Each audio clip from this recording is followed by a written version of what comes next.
எழுதுவோம், அப்படிதான் எழுதுவோம் நம்ம. சரியா? சோ இதெல்லாம் ஃபிராக்ஷன். சோ நம்பர்ஸ்ல எப்படி எழுதுறோம்? ஓகே, நம்ம இவ்வளவு நாள் இதுக்கு முன்னால என்ன பார்த்துட்டு இருந்தோம்? நம்ம பாலினாமியல்ஸ் பத்தி படிச்சுட்டு இருந்தோம். அந்த பாலினாமியல்ஸையும் கூட இந்த மாதிரி எழுதலாம், ஃபிராக்ஷன்ல எழுதலாம். சரியா? ஃபார் எக்ஸாம்பிள் ஏதோ ஒரு எக்ஸ்பிரஷன் சொல்லுங்க. x² + 1 இது ஒரு பாலினாமியல், ஒரு எக்ஸ்பிரஷன் எடுத்துப்போம். இன்னொரு எக்ஸ்பிரஷன் இல்ல இன்னொரு பாலினாமியல். சரியா? எது வேணாலும் எழுதிக்கோ. x + 2. சோ இது ரெண்டுத்தையும் சேர்த்து கம்பைன் பண்ணி இந்த மாதிரி ஃபார்ம்ல எழுதலாம், ஃபிராக்ஷன் ஃபார்ம்ல எழுதலாம். சரியா? சோ x² + 1 / x + 2 இது மாதிரி எழுதலாம். இதெல்லாம் நீங்க படிச்சிருப்பீங்க. இப்ப ரெண்டு பாலினாமியல், ரெண்டு எக்ஸ்பிரஷனை கம்பைன் பண்ணி பண்ணலாம், அது மாதிரி எழுதலாம் அப்படின்னு பார்க்க போறோம் இனிமே. சரியா? ஓகே. சோ இதுக்கெல்லாம் என்ன இந்த நம்பர்ஸ்லாம் 65/100, 31/50, 1/1, 2/1, 3/1 இதெல்லாம் சொல்றோம்ல, இதெல்லாம் ஆக்சுவலா இதெல்லாம் டிவைட் பண்ணி ஆன்சர் வந்துடும். சரியா? 1/1 1, 2/1 2, 3/1 3 இதெல்லாம் வந்து என்னதுதான் நேச்சுரல் நம்பர்ஸ் சொல்லலாம், ஹோல் நம்பர்ஸ் சொல்லலாம், எது வேணாலும் சொல்லலாம். சரியா? ஓகே. இப்ப எப்படி இருக்குன்னு வச்சுக்கோ, 65/100, 31/50 இப்படி இருக்குன்னு வச்சுக்கோ. இதை வந்து சிம்பிளிஃபை பண்ண முடியல, அப்படிதான் இருக்குன்னு வச்சுக்கோ. சோ அப்ப இது 31/50 எந்த டேபிளையும் கேன்சல் பண்ண முடியாது. இதெல்லாம் சின்ன கிளாஸ்ல பார்த்துருப்பீங்க, முடியாது.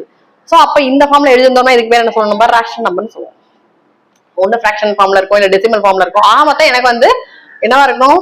அந்த நம்பரை டிவைட் பண்ணி கேன்சல் கொண்டு வர முடியிற மாதிரி இருக்கணும். சரி, அதனால என்ன அடுத்த ஆன்சர்னு கண்டுபிடிக்க முடிஞ்சதுன்னா ரேஷனல் நம்பர். சோ அதே மாதிரி தான் இது ரெண்டுத்தையும் ரேஷனல் எக்ஸ்பிரஷன் அப்படின்னு சொல்லுவோம்.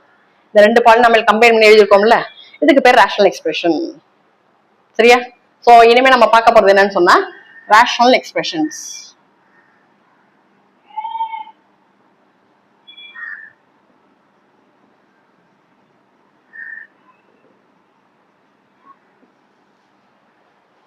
சரியா? ரேஷனல் எக்ஸ்பிரஷன்ஸ் பத்தி படிக்க போறோம். சரியா? சரி, ஓகே. இப்போ இதை எப்படி படிப்போம், என்ன பண்ணுவோம் அப்படின்னு சொன்னா, இங்க நம்பர்ஸ் எப்படி நம்ம இங்க வந்து இதை சிம்பிளிஃபை பண்ண முடியாது, இதை வந்து சின்ன நம்பர் ஆக்க முடியாது. ஆனா இதை பண்ணலாம். எப்படி பண்ணுவோம்? நம்ம இதுல 65 13 × 5 போடலாம், 100 20 × 5 போடலாமா? ஸோ 20 × 5 100, 13 × 5 65. ஸோ 5 அடிக்கலாம். சரியா? ஸோ 13/20. ஸோ இந்த பெரிய நம்பரை இந்த மாதிரி சின்ன நம்பர் ஆக்கிட்டா, ஆனா ரெண்டும் ஒண்ணுதான் அப்படின்னு அர்த்தம். சரி, இங்க எப்படி நம்ம கேன்சல் பண்றோமோ அதே மாதிரி இங்க என்ன பண்ற, ஆக்சுவலா இந்த 65 உடைச்சிருக்கேன். என்னது? மல்டிபிளிகேஷன் ஆஃப் 13 × 5 போட்டிருக்கேன், 20 × 5 போட்டிருக்கேன்.